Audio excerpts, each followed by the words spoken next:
Hello दोस्तों, नमस्कार, प्रणाम। बहुत ही प्यारा चुटकुला नाच गीत सुनाने वाले हैं। और आप लोग को पसंद आए तो लाइक कीजिएगा, शेयर कीजिएगा और कमेंट बताइएगा कैसा लगा। मोरी बारी उमर गौने जाबो जोकीन, मोरी बारी उमर गौने जाबो जोकीन, गौने जाबो जोकीन, पैसा पाए दुई तीन, गौने जाबो जोकीन, पैसा पाए दुई तीन, एकठी फटही निकल गए, एकठी चलबो ना कीन, एकठी फटही निकल गए, एकठी चलबो ना कीन, दुईठी फटही निकल गए, एकठी चलबो ना कीन, मोरी बारी उमर गौने जाबो जोकीन, मोरी बारी उमर गौने जाबो जोकीन, जोन चलबो जोकीन, हंडलाए दुई तीन, जोन चलबो ना कीन, हंडलाए दुई तीन, दुईठी फुटहा निकल गए, एकठी चढ़बो ना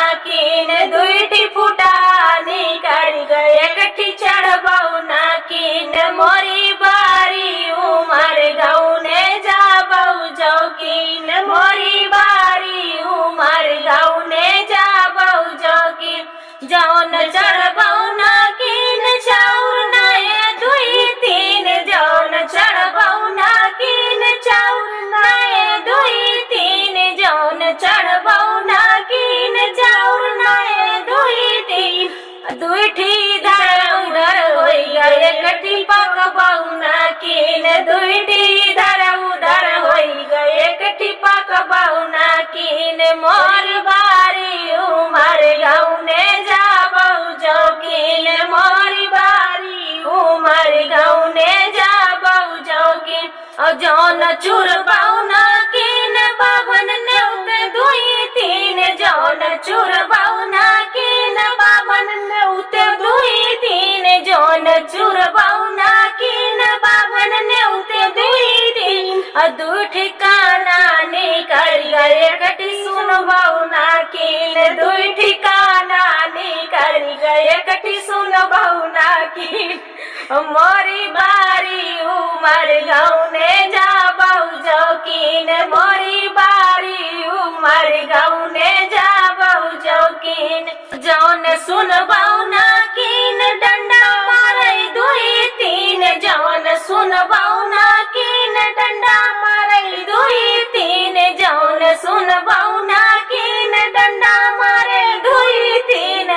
और दुईठी अगल बगल लाग, एकठी लहबो ना कीन, दुईठी अगल बगल लगा, एकठी लहबो ना कीन, मोरी बारी उमर गौने जाबो जोकीन, मोरी बारी उमर गौने जाबो जोकीन, मोरी बारी उमर गौने जाबो जोकीन,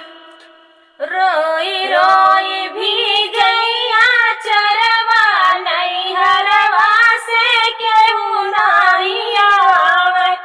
रोई रोई भी गैया चरवा, नैहरवा से केहू नहीं आवे, आई मोरी होती त खोज खबर लेती, माई मोरी होती त खोज खबर लेती, बाबू कयापन बिचरवा, नैहरवा से केहू नहीं आवे, बाबू कयापन बिचरवा, नैहरवा से केहू नहीं आवे, रोई रोई भी गैया चरवा, नैहरवा से केहू नहीं आवे, चाची मोरी होती तो खोज खबर लेती, चाची मोरी होती तो खोज खबर लेती,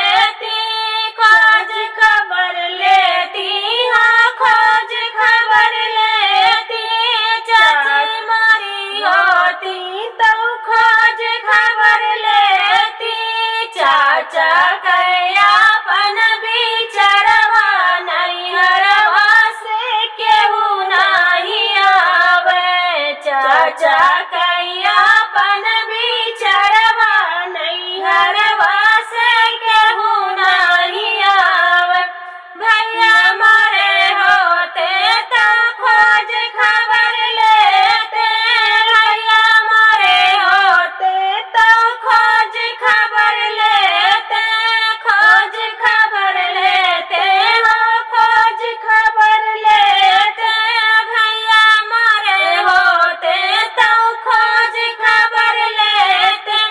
भौजी कया पन बिचरवा नैहरवा से केहू नहीं आवत भौजी कया पन बिचरवा नैहरवा से केहू नहीं आवत